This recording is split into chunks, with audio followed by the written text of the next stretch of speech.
सभी हिंदी साहित्य प्रेमियों का हिंदी साहित्य की क्लास में आपका हार्दिक स्वागत, अभिनंदन। हम पढ़ रहे हैं यूथ कंपटीशन टाइम्स बुक्स और इसके अंतर्गत जितने भी महत्वपूर्ण क्वेश्चन दिए गए हैं उनको व्याख्या सहित समझाया गया है और अन्य तथ्य भी उसमें जोड़ के आपको बताए गए हैं। क्लास में बने रहने के लिए आपको अपना ध्यान, चित्त, मन बिल्कुल एकाग्र करना होगा, तभी आप क्लास में जुड़ सकते हैं। अगर आप पूरे ध्यान के साथ और पूरे मनोयोग के साथ में अगर आप क्लासें अटेंड कर रहे हैं तो आपको कुछ याद हो रहा होगा। ठीक है, यूथ कंपटीशन टाइम्स के अंतर्गत जितने भी क्वेश्चन दिए गए हैं उनमें से हम आधे क्वेश्चन को कवर कर चुके हैं। आदिकाल, रीतिकाल, भक्तिकाल, आधुनिक काल, उन सबसे संबंधित हमने क्वेश्चन कर लिए हैं और आधुनिक काल के अंतर्गत भी भारतेंदु, छायावादी, द्विवेदी सभी युग के अलग अलग नाम से प्लेलिस्ट तैयार हैं। अब हम कर रहे हैं गद्य साहित्य से संबंधित 2065 क्वेश्चन हैं। 2065 क्वेश्चनों में हम 1292 क्वेश्चन पे आ गए। अगर आप देखना चाहें तो 1291 तक के क्वेश्चन हम किस किस के करें हैं, तो हमने नाटक से संबंधित क्वेश्चन कर लिए हैं, उपन्यास से संबंधित क्वेश्चन कर लिए हैं और आज हमारा कहानी से संबंधित अंतिम वीडियो है। ठीक है, अंतिम क्लास होगी कहानी से संबंधित। आज हम कहानी से संबंधित अंतिम क्लासें लेंगे। नाटक से संबंधित हमने 15 क्लासें ली हैं, उपन्यास से संबंधित हमने 20 क्लासें ली हैं और जो आपकी कहानी है इससे संबंधित भी हमारी 15 क्लासें हो चुकी हैं। ठीक है, आज की ये अंतिम क्लास है, 15 नंबर की क्लास। 14 क्लासें हम कर चुके हैं। देखिए, आप पूरे ध्यान के साथ में पढ़ेंगे। अगर नाटक से संबंधित आपने मेरी क्लास ली है तो आपको और जगह पे नाटक पढ़ने की ज़रूरत नहीं पड़ेगी। उपन्यास से संबंधित भी अगर आपने क्लास ली है तो उपन्यास से संबंधित आपके आने वाले क्वेश्चन कभी भी गलत नहीं होंगे। एक बात मैं और बता दूँ, इस क्लास के ख़त्म होते ही, मतलब ये क्लास छोड़ने के बाद में कम से कम 2 या 3 घंटे के बाद में आपको आज पक्का प्रेमचंद जी के बारे में मैंने नोट्स बनाए हैं। टाइम लगता है, एक एक चीज़ को बड़े तथ्य के साथ में बिल्कुल उजागर किया गया है आपके सामने। एक एक अक्षर को मैंने बहुत ही मेरे हाथों से पिरो के लिखा, उसको मेरे हाथों से नोट्स बनाए मैंने। प्रेमचंद जी के बारे में आपको क्लास मिल जाएगी आज। ठीक है, मैं काफ़ी बार कह चुकी हूँ आपको कि प्रेमचंद जी के बारे में मैं क्लास डालूँगी, लेकिन प्रेमचंद जी के बारे में आज मैं क्लास इतनी अच्छी डालने वाली हूँ कि 99% तो मैं कह सकती हूँ, 101% तो नहीं कह सकती, लेकिन 99% उसमें से अगर आपने प्रेमचंद जी के बारे में वो सब पढ़ लिया तो उसमें से बाहर क्वेश्चन आने वाला नहीं है। ठीक है, आज का हमारा पहला क्वेश्चन है झबरा कुत्ता प्रेमचंद की किस कहानी का पात्र है। तो देखिए, जो इनकी पूस की रात कहानी है उनके पात्र हैं कौन? झबरा कुत्ता और एक है हल्कू और मुन्नी। ठीक है, झबरा कुत्ता प्रेमचंद जी की कहानी है और झबरा कुत्ता प्रेमचंद की कहानी पूस की रात का पात्र है। इस कहानी के अन्य पात्र हैं हल्कू, मुन्नी। कफन कहानी के पात्र हैं घीसू, माधव और बुदिया। बड़े भाई साहब सन 1934 की कहानी है इनकी, पूस की रात सन 1930 की कहानी है और कफन इनकी अंतिम कहानी है जो सन 1936 की कहानी है। प्रकाशन वर्ष के अनुसार निम्नलिखित कहानियों का आपको सही अनुक्रम लगाना है। तो देखिए, जो क्रिकेट मैच है सन 1936 का है, कफन 1936 और बड़े भाई साहब 1934। दो बैलों की कथा सन 1932 की है। ठीक है, तो यहाँ पे देखेंगे सबसे पहले क्या आएगी, दो बैलों की कथा आएगी और दो बैलों की कथा आपके सी ऑप्शन में है। इसी हिसाब से आपका आंसर ठीक होगा। बड़े भाई साहब दो बैलों की कथा 1932 है, बड़े भाई साहब 34 और कफन और क्रिकेट दोनों 36 हैं, तो ये आपका आंसर सी बिल्कुल ठीक है। अगला क्वेश्चन देखिए, यहाँ पे देख लेते हैं व्याख्या। दो बैलों की कथा सन 1931 आपको 32 में मिल जाएगा। बड़े भाई साहब 1934, कफन 1936 इनकी अंतिम कहानी है और क्रिकेट मैच सन 1936 की कहानी है। अगला क्वेश्चन है, प्रकाशन वर्ष के अनुसार निम्नलिखित कहानी संग्रह के सही अनुक्रम आपको बताना है। शरणार्थी, परिंदे, कामरेड का कोट और डायन। तो शरणार्थी है, ये कब की है? तो शरणार्थी सन 1948 की कहानी है। परिंदे सन 1956 की कहानी है, कहानी 56 की है लेकिन संग्रह इनका 1960 का है। कामरेड का कोट ये सन 1993 का है और कहानी है, और डायन है ये 1998 की कहानी है। व्याख्या देख लेते हैं। पहले इसका आंसर का आएगा ए ऑप्शन। देख लेते हैं इसकी व्याख्या। देखिए, व्याख्या है इसकी, शरणार्थी है सन 1948, अज्ञे जी की कहानी है। परिंदे 1960, निर्मल वर्मा जी की कहानी है। कामरेड का कोट सन 1993, सृंजय की कहानी है और डायन सन 1998 भीष्म शाहनी जी की कहानी है। अगला क्वेश्चन है, प्रेमचंद की ईदगाह कहानी के हामिद की दादी का नाम क्या था? हामिद की दादी का नाम क्या था? अमीना नाम था उनका। प्रेमचंद की कहानी ईदगाह सन 1933 की कहानी है। उनके प्रमुख बाल पात्र हामिद की दादी अमीना है आर्थिक अभाव बाल मन की सभी अभिलाषाओं को दबाकर प्रौढ़ की भांति सोचने में कैसे विवश हो जाता है? कौन? हामिद।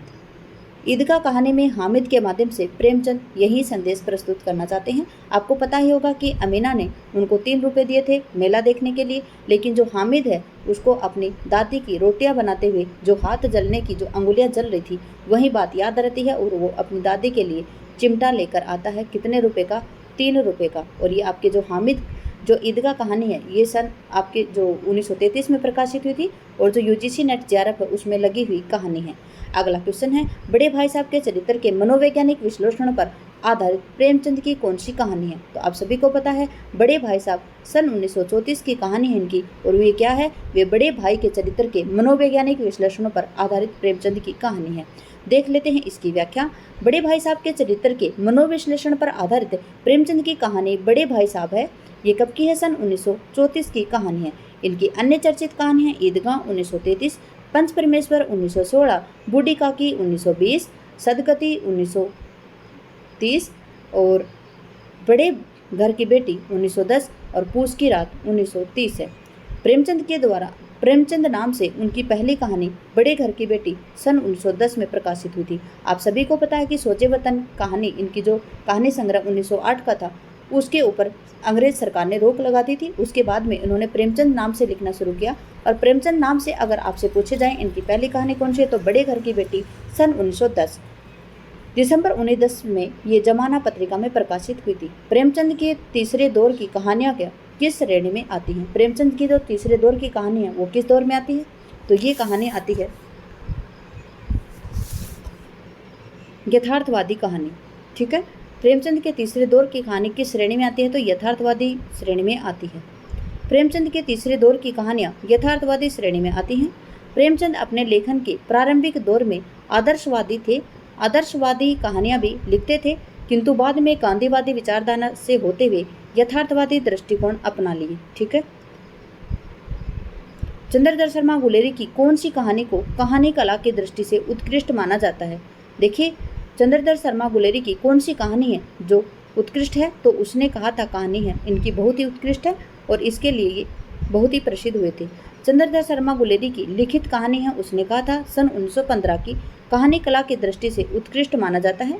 इस कहानी का प्रकाशन सरस्वती पत्रिका सन 1915 में हुआ था। यह कहानी प्रथम विश्व युद्ध की पृष्ठभूमि पर लिखी गई प्रेम संवेदना की कहानी है। अगला क्वेश्चन है, निम्नलिखित पंक्तियां प्रेमचंद की किस कहानी से ली गई हैं? तो देखिए, जो निम्नलिखित पंक्तियां हैं वो प्रेमचंद की किस कहानी से ली गई? ईश्वरी एक बड़े जमींदार का लड़का था और मैं एक गरीब कलरक था जिसके पास मेहनत मजदूरी के सिवा कोई जायदाद न थी। हम दोनों में परस्पर बहस होती रहती थी। मैं जमींदार की बुराई करता, उन्हें हिंसक पशु और खून चूसने वाली जोंक व वृक्षों की चोटी पर फूलने वाला पंजा कहता। वह जमींदारों का पक्ष लेता, पर स्वभावतः उसका पहलू कुछ कमजोर ही होता था। ठीक है, तो ये किस कहानी से संबंधित है? ये है नशा कहानी से संबंधित। किस कहानी से संबंधित है? नशा कहानी से संबंधित है ये। देखिए, व्याख्या देख लेते हैं हम इसकी। प्रस्तुत पंक्तियां, ईश्वरी एक बड़े जमींदार का लड़का था और मैं एक गरीब कलरक था। ठीक है, जिसके पास मेहनत मजदूरी के सिवा कोई जायदाद न होती। हम दोनों में परस्पर बहस होती रहती थी। मैं जमींदारों की बुराई करता था, उन्हें हिंसक पशु और खून चूसने वाली जोंक और वृक्षों की चोटी पर फूलने वाला बंजा कहता था।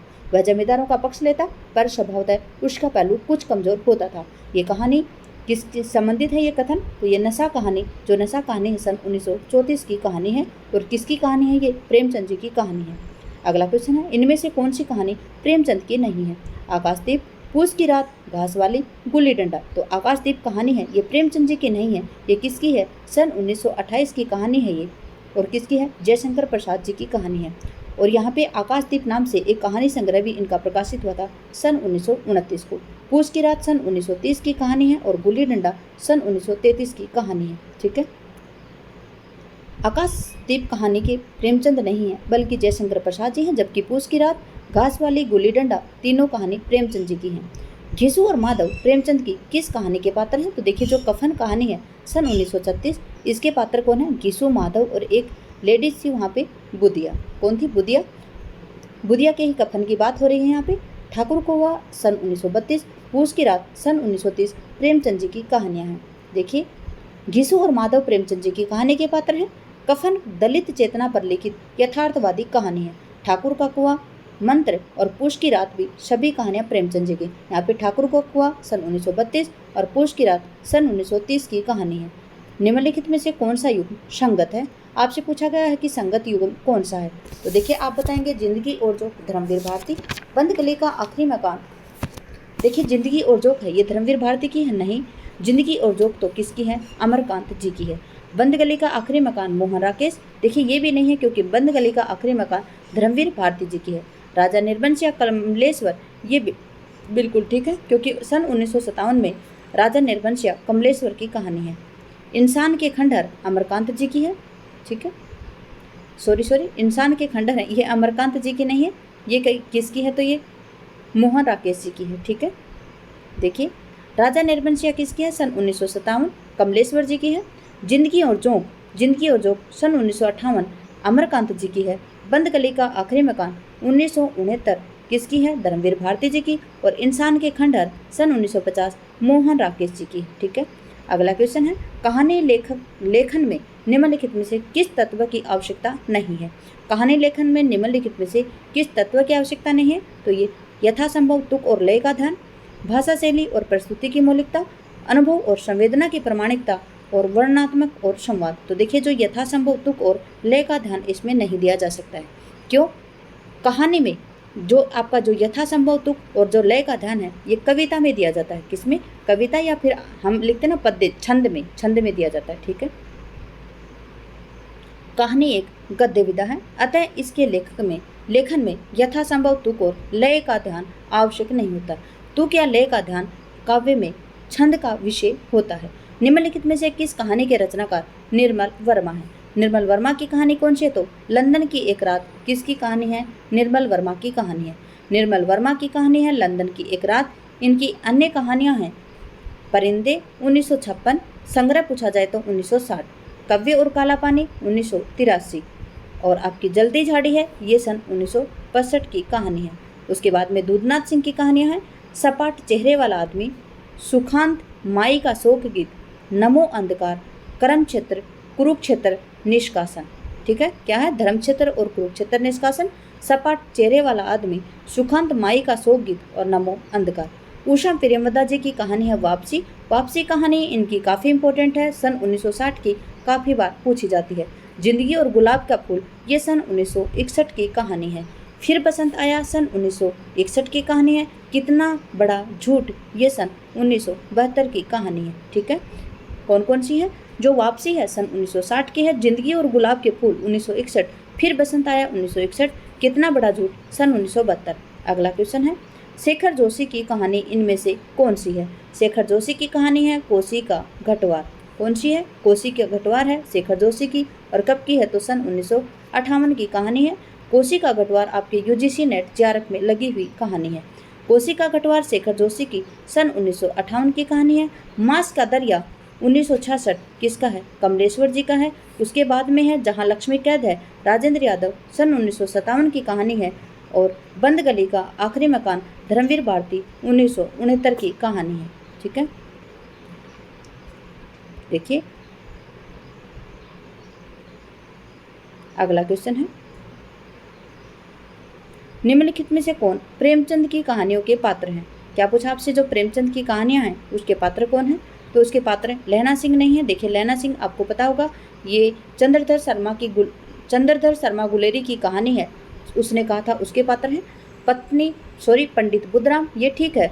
और अमीना भी ठीक है, ये भी इनके पात्र हैं। लेकिन जो आपकी सुनंदा है, ये जो जैनेंद्र जी की कहानी है पत्नी, उसकी पात्र है, ठीक है। किसकी पात्र है? जो सुनिंदा है ये पत्नी कहानी की पात्र हैं। और पत्नी कहानी किसकी है? जैनेंद्र की कहानी है। तो यहाँ पे आपका बी और सी बिल्कुल ठीक है। और बी और सी आपके किस ऑप्शन में? तो आपके बी ऑप्शन में है आंसर इनका। देखिए जो पंडित बुद्धिराम है, ये इनके जो बूढ़ी काकी है, किसकी कहानी है? प्रेमचंद जी की। इस कहानी के पात्र हैं। और बूढ़ी काकी है वो सन 1920 की कहानी है। अमीना है वो ईदगाह कहानी की पात्र है। और ईदगाह कहानी किसकी है? प्रेमचंद जी की। ईदगाह कहानी का प्रकाशन है सन 1933।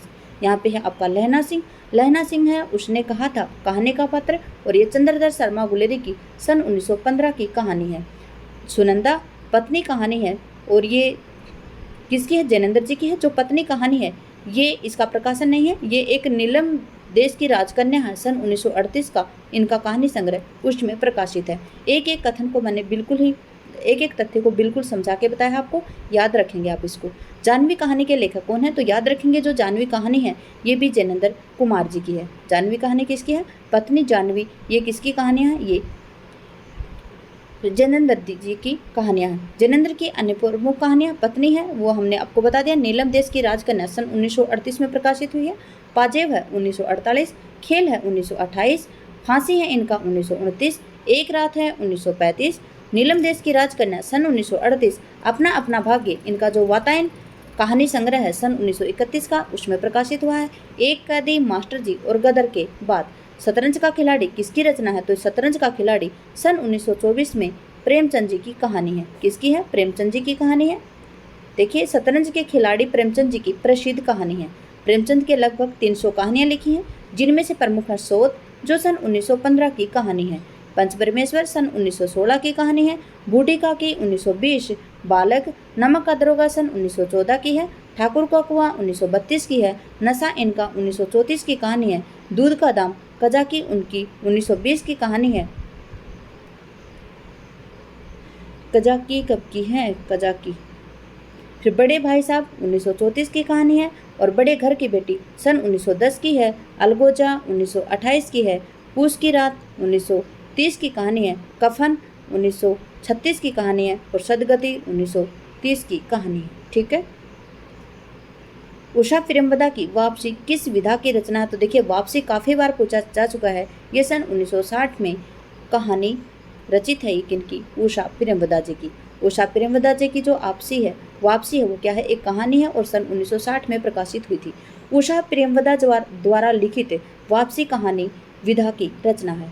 इनकी प्रमुख कहानी संग्रह है एक कोई दूसरा 1966 का है, कितना बड़ा झूठ 1972 और फिर बसंत आया 1961 का कहानी